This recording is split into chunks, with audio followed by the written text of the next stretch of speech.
Hi, Kitty here from BashfulCat.com. It's no secret that I love paper. All sorts of paper. I've got tons of it. And I also love paper planners.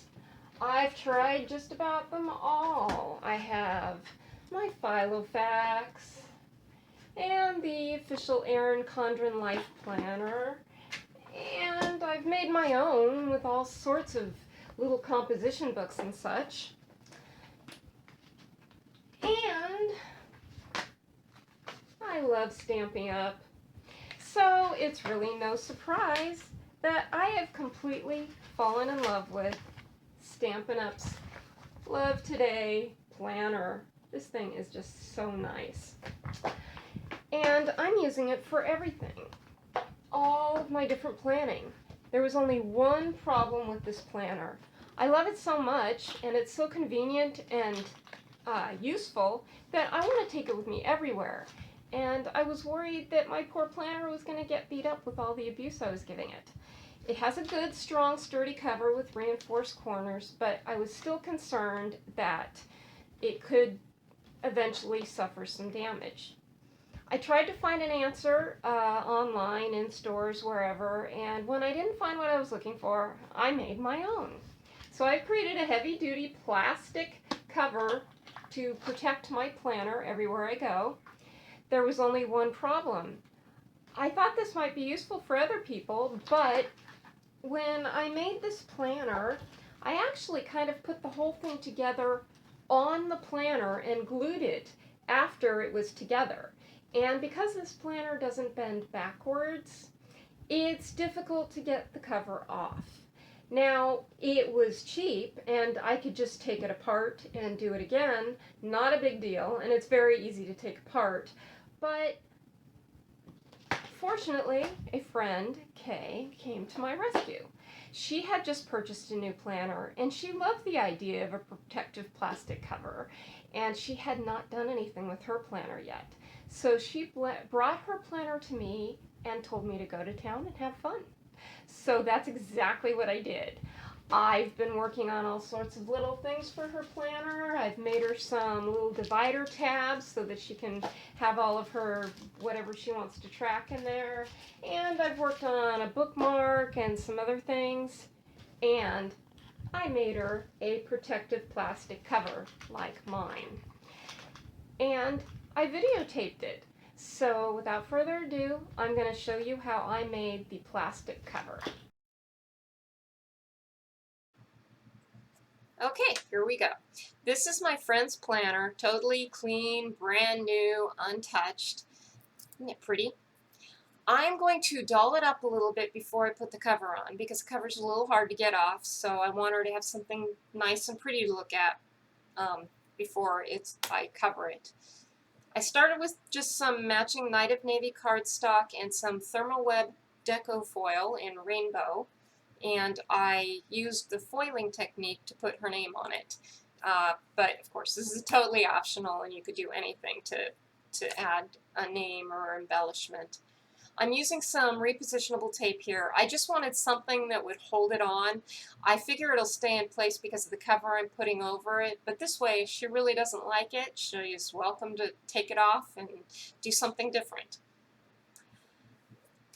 One of the really nice things about this planner is all of the stuff that comes with it. See these gorgeous gold foil stickers? You actually get 3 full pages of these. And there's another 3 pages of non-foil stickers that look great on the inside. So I decided to pull out a couple of these stickers, find ones that I liked, and put them on the front. This way she has some embellishments on her planner to make it pretty before the cover's on. But if she doesn't like them, they're just stickers and they're pretty easy to remove. So I'll just speed up the video a little bit here. It's just peel and stick.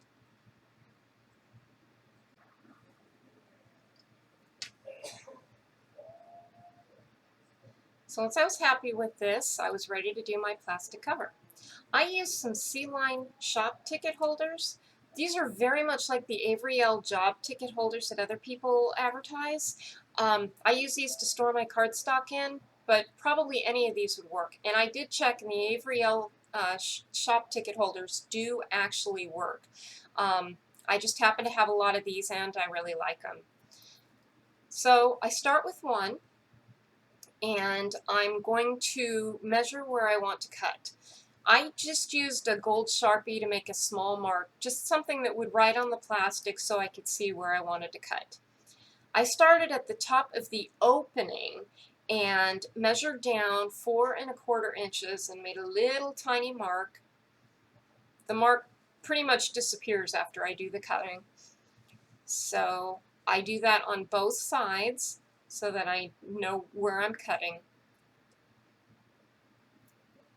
And this was just trial and error. The measurements aren't exact. If you use different ticket holders, you'll definitely want to experiment a little bit. I would just recommend, maybe cutting just a little bit and trying it, and then cutting a little more and trying it. That's all I did, and this worked perfectly. So I'm now cutting down. I wanted to keep the seams on the edge intact. I think it helps make this a little bit stronger. So I am actually cutting what is the front of that pocket. This worked beautifully, and the one I made that's on my planner now, it is holding up great. There's absolutely no wear or tear on it. So once I had both sides cut, I went ahead and folded over the flap, and I used a bone folder to kind of score it and give it a nice, good fold. I was actually kind of surprised that the plastic folded over so nicely and stayed that way. You could just cut that off, or you could make it smaller or decorate it or adhere it. Eventually, I plan to turn that into a pocket. I just haven't quite figured out what I want to use to adhere it yet. That top piece with the little hole in it, it's a little bit thicker and totally unnecessary, so I just went over to my trimmer because it was faster and sliced off that top piece with the hole. This now completes my front of my planner. It is good to go. This will be the back of the planner. Now I did this kind of backwards, and you could certainly do it the other way around, but I started by measuring from the top of the opening again, and this time I measured down 5¾ inches and did that on both sides and cut down the front of that pocket just like I did on the other one. Now I'm going to end up cutting some off of the top, and it might make more sense to do that first so you have less to cut down the sides. Not that it was a big deal, but hindsight's 20/20. So anyway, all I did was cut down and basically did the same thing I did on the front pocket, only I cut a little farther down. So I'm going to cut both of these sides.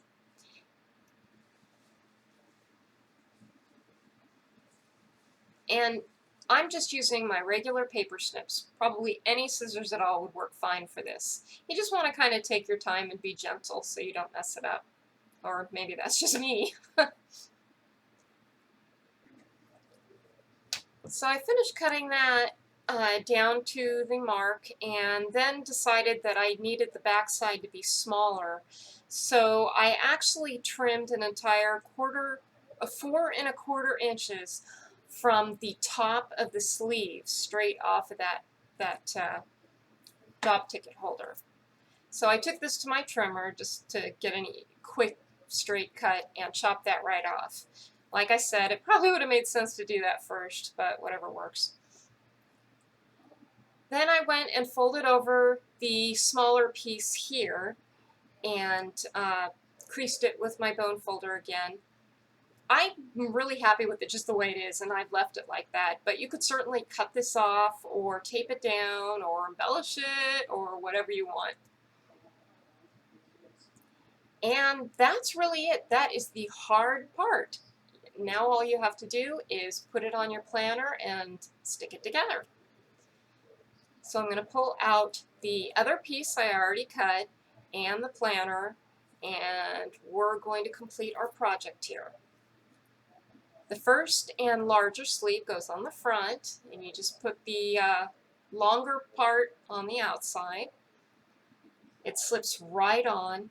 These C-line shop ticket holders, they are a little bit big, so there is a little bit of extra hanging off the edge.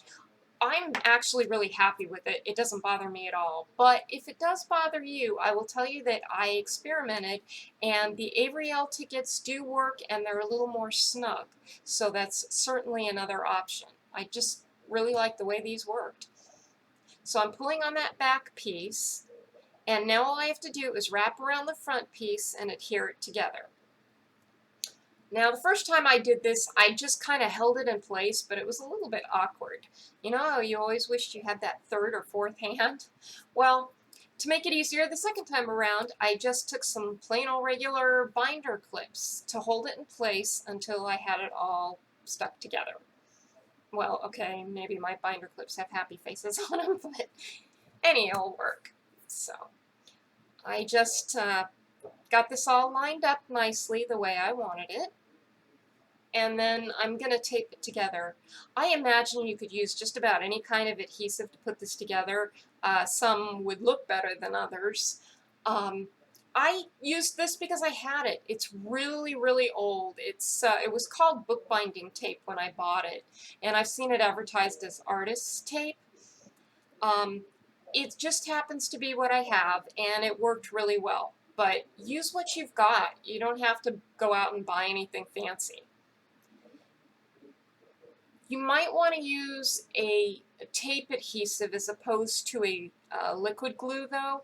I say that just because this was easy to peel off and re-stick, which helped me to align it straight, and more importantly, this is really easy to take off if I ever decide to change it up or get rid of it or replace it or whatever.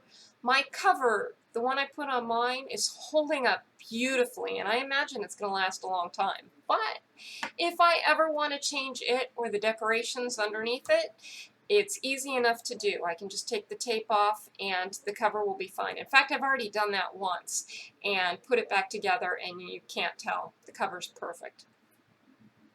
So once I had that piece across the back side, I'm just going to tuck in the little extra bits over onto the inside of the plastic. Now you could just leave this, or you could use decorative tape, which might add something to it. You could paint or color the tape, or go to town and do all kinds of things on the back.